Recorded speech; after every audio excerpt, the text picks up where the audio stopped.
Shabbat Shalom to all my friends in SW3 and beyond.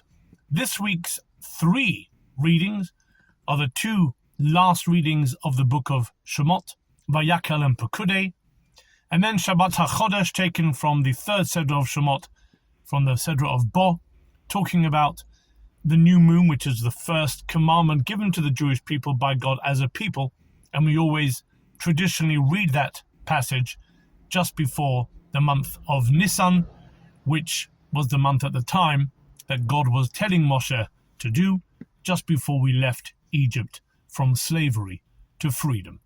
But what is freedom?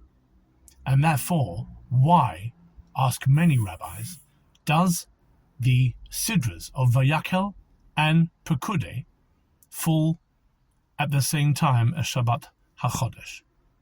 Freedom means not being free from God, but being free from everything else in order to just be subservient to God.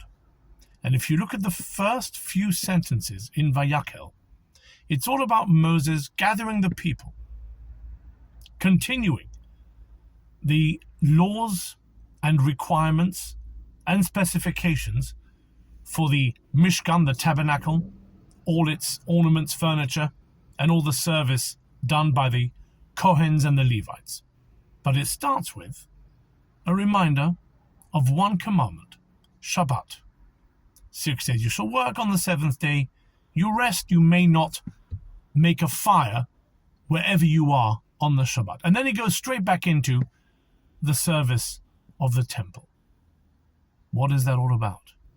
And maybe this explains why the month of freedom is actually brought down in this tiny window at the beginning of this week's Sedra.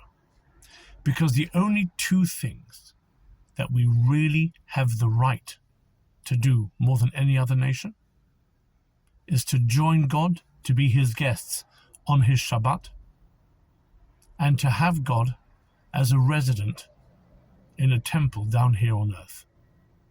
Those are the only 2 things, the only 2 privileges that we have. The rest are all commandments. These 2 are privileges. Shabbat, God says, be a guest on my holy day. Do the right thing. Enjoy it with me. And the temple. Serve with me. Serve to me. I am here. We yearn for that temple to be rebuilt. But in the meantime,